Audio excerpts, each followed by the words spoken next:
India-China relations cannot be normal in the absence of peace and tranquility in the border areas. There is a long history of frictions, transgressions, and face-offs in several sectors of the India-China border.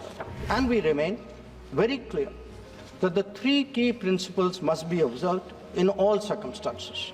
The disengagement has been achieved in full in eastern Ladakh. In all of this, we were and we remain very clear that the three key principles must be observed in all circumstances.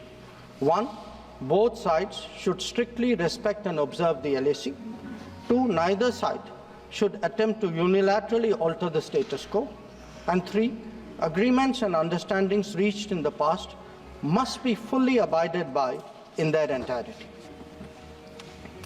Honorable members would appreciate that as a result of the sustained tension and specific developments in the border areas, our overall relationship with China was bound to be impacted adversely.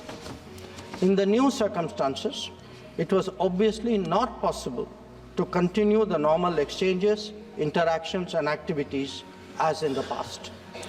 In this regard, we made clear that the development of our ties were contingent on the principles of mutual sensitivity, mutual respect, and mutual interest.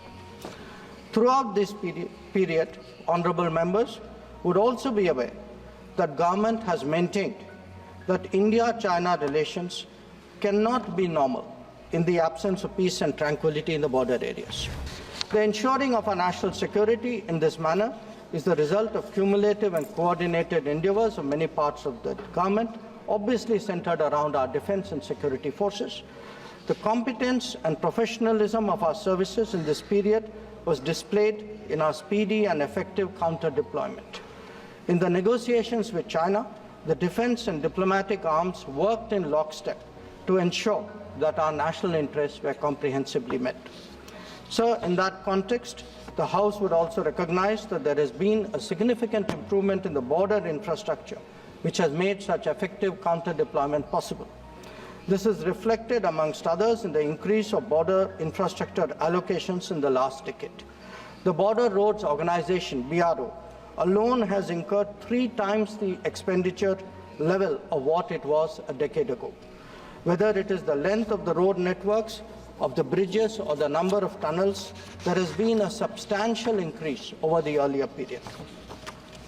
Notable milestones in recent years include the Atal Tunnel to Lahul Spiti, the Sela and the Nechifu tunnels to Tawang, the Umlingla Pass Road in southern Ladakh, and the extended opening of the Zojila axis.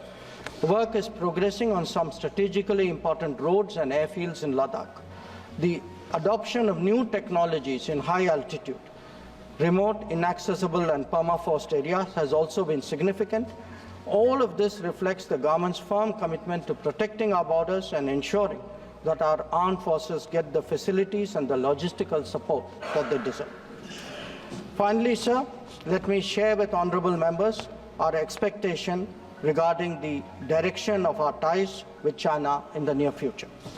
Our relationship had progressed in many domains, but was obviously negatively affected by recent events.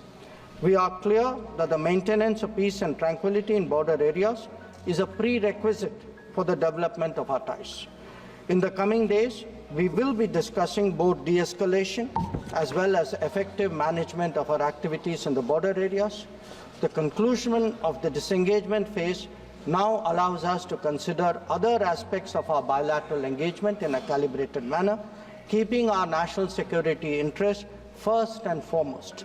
In my recent meeting with Foreign Minister Wangi, we reached an understanding that the special representatives and the Foreign Secretary level mechanisms will be convening soon.